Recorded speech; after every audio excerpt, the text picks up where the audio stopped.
Hi, this is Atef Abu Saif. I'm a Palestinian author who lives in Gaza.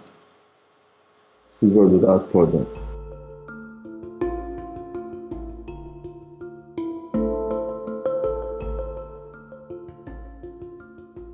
I don't remember a particular moment when I became a writer. I think when I was, let's say, not a child, but teenager, let's say, I was fascinated with the stories which my grandmom Aisha used to tell about her youth and her womanhood, in the city of Jaffa, which the war of 1948 forced her to leave. Now, at that time, Aisha used to live in a refugee camp in the coast of Gaza. But I remember this pain and this suffering, which always was sneaking inside her narration and or leaking, inside the narration, and always wanted just to write the story of Aisha.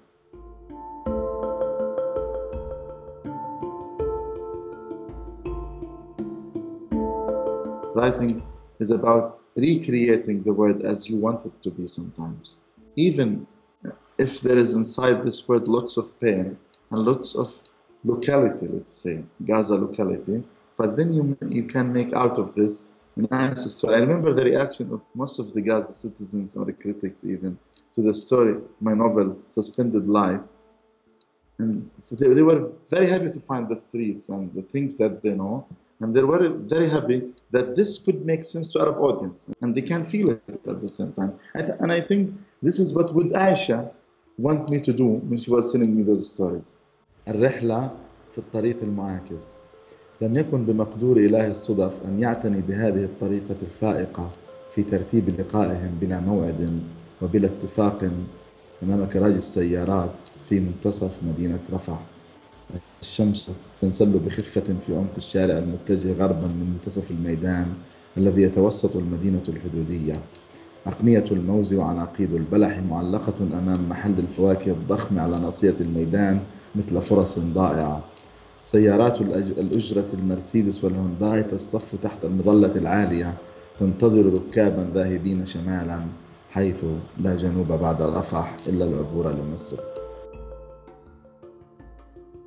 In this city, which is at the border of the desert, when everything is lost, and at the border where everybody is not able or incapable of pursuing his dreams, where the dreams is, are broken there in the border. When you feel to join your fiancé, for example, abroad, or you're not allowed to cross, then you will lose your scholarship or your opportunity to pursue your academic career or whatsoever, or your business outside. Then everything is collapsing. Among this collapse, then you have a revival of two love stories.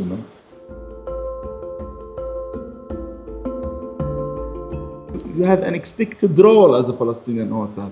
But at the same time, if you want to be a true author, you have to be genuine and you have to commit to the soul of the humanity and to your character as a writer and to your position as a human being in a larger context.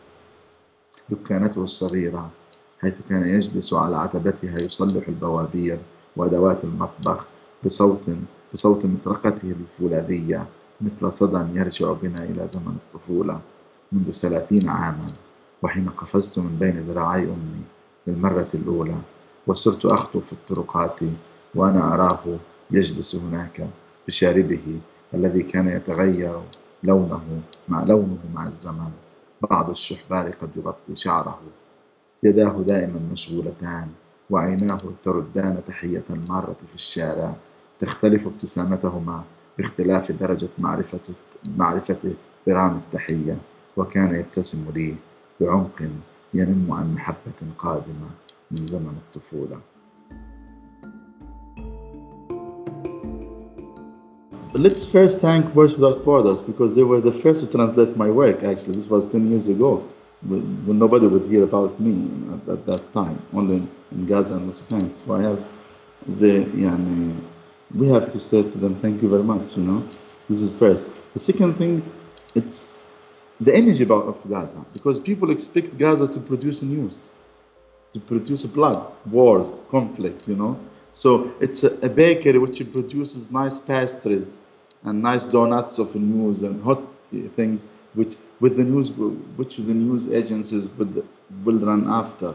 And nobody expects that Gaza would produces nice literature, nice stories, you know. And this is very conflicting because as an author, you're in another challenge at the other level. Because it's not only Arab audiences which expect you to talk about the siege, about heroism, about bloodshed, you know, about they want you to be a politician who reads a leaflet of a statement which comes from PLO or somewhere else, you know. But and I think in the international audience as well, they expect kind of Middle East taste in it. And here comes the third restriction, you know, another restriction which is imposes on the reader.